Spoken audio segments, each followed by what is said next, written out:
There's a lot of discussion about the tools that have been used for enslavement. What would you say are like the key, the top three? The top three tools that have been used is first and foremost religion. This huge lie and this huge trick which has been played on our people, misidentifying the creator of the heavens and the earth as a big fat Caucasian Father Christmas. The fact that they then say that Jesus is the son of this one, and they give us this depiction, which most of our people still have on their wall somewhere, of a white Jesus. This is very, very heavy stuff, because we are a spiritual people by nature. Our propensity, our leaning is towards the creator of the heavens and the earth. Exactly. And so if we are misidentifying who that creator is, that leaves us in a very bad condition. And so we are today steeped in white supremacy, thinking that we're worshiping Jesus, when in reality we're worshiping white supremacy. So that's the number one. As a people, we have been destroyed economically. We don't pool resources. We don't do for self. And so this is the next pillar that we need to address, in that we must come together as a people. The most honorable Elijah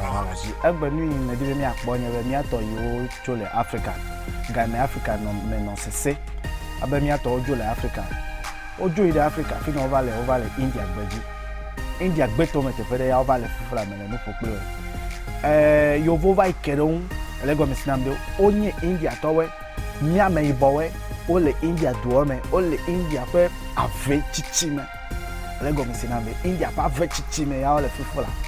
Yi wa okle ome do vu ome do keke o awu kracha ome do awu elego misinamde wa wo obede nyema kpo elele moji. Elego misinambe onyebe mi atode yovo we vai kedon alo India atode wo yonya adedalawe wa we vai kedon alebo va na be amova le ukpo be o mi atode wo chigbemelo mi atode wo chigbemelo vonu imedibe mi asoro no sosoro ka ele me na mi atowe eni imedibe mi asoro nyebe de ne galele kele mi Africa to de mi abonkume ko wu ameyawo mi anovi yawe. Elego misinamde ameibo 100%. Elego misinamde wa wenya ameyawe hadebenuka mmenya feime over no fiu o le gbeto me no mesubo o la be ameya alafave koye blejivo. Elego misinamde hadebenuka o le fumavo wa wo de nchuole nyonu o chele o me la udo awine po le dodo de India tawe cover inawe afo le dodo le gbeto me yi avechichi mele gbogbo na be avechichi yi BBC wo video chon elego misinambe BBC te pe video de ya pe comment na mele we fifila avechichi me ya ole wa un to ole odo pujipo dolele mele fude na we o elego misinambe la mese we pon tu viara po amera ile po la mese po video ojira bo me la udo me ba wi odo de le popo de awi odo ne le popo de amede adedala o eva jesiwe kakaka o ba soro fifila o se o de ebeyole de o se gomena we elego mesinambe onye excursion fifila mo le excursion va le po bere o amede o discover amede o va po mi atode wele o la vetomele te fedelo ya o la vetomele fma chi le vigi system le aussi edupoplo le aussi wa ukple na yo le veme aveme le fimare wa ukple na were do vivie o mele la wodu atiku cheche ya odu vo henji atova ja dedada va jenu gblele area metala wa inu ka oduna haya oduna because hade eji visugbo ta haya o le yin le over dana de va dana no enu dudu ne pa ole dada pe touch Israel de amegbeto va kede yovo va kede ya konu ya cover nawe o le gbogbo le comment me bede zigbanto nya yo le ndudu dale le agbame zigbanto nya yo le light za mi atowe agbelele ele vivi vo ma bia selo mi ameyibo nu itamele nu agbanye bede na pole igome jejeje ale mi nu agbe apo nyebe mi vanya bede jebe mi tuho afi mi vanya bede ne yide Brazil wa kpobere a video le Brazil fma ya mode atiji ya tu na hole po de vi fe ara vo Africa de fifi la yovo kwa machi cover na mi be mi vaccinate mi aviwe ma bia ba bia se kwa de via ora pale o ba logo chi fanira pale de via o pola mera ba bia nyi be check amachi ka odo na we fifi la o la machi dona mi ato ele Ghana o le amachi dona mi asoro we la machi dona mi aviwe be yo le o vaccinate vo nyi machi na we 24/7 there is no doctor in Ghana that can disprove white man's medicine. There is no doctor. Our Food and Drug Board, I challenge them. They cannot disprove white man's medicine because they learned white man's book. And what white man taught them is what they will discover in any medicine white man give them. They cannot overcome white man's medicine. Tamachi yo call evavare no so emedibe magbona we ma amachi yo vo le va call me anare o call me awu apaganto e nya tepe ya machi na we echi me o le zozore echi me ya ko nu ga ke po bo la mesera o me do awolo ga ke po bo la mesera o me le vuku olo ga ke po bo la mesera.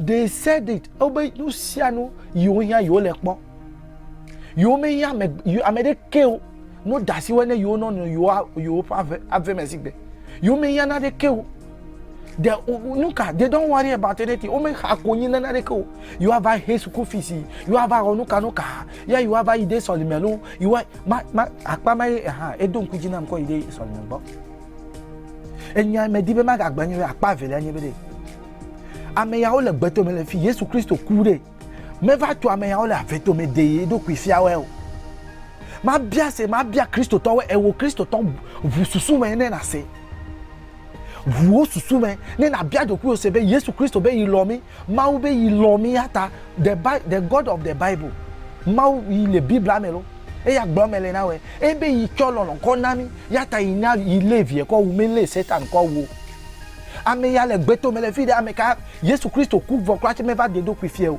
ta na me ya ku de yi de ma gbo alo ayi da busan gbo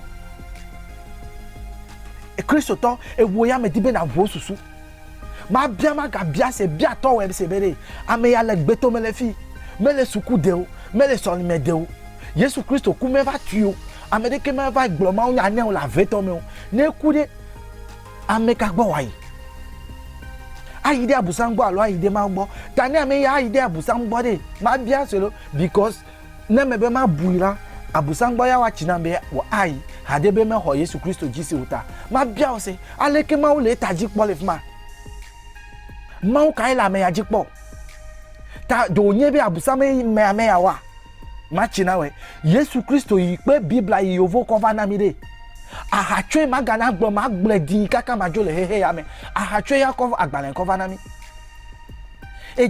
e hanye ma o le jiji le jijopo o dunu dipo. They don't need to worry about anything.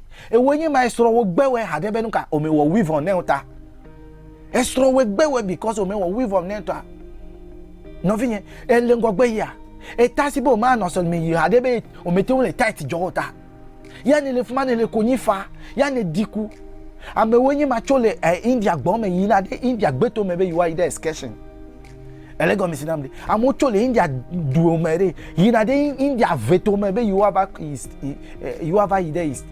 excursion nyato we mi dasi le no me be agbe won ke ame ya o me gbo ma onya ne o me nya Yesu Kristo ku me ba de do ku fie o ame ya che me nya busamo ma gbo nya tepe na we ame ya o le gbeto me le fide. They don't know Satan and they don't know Jesus. They don't care whoever created them.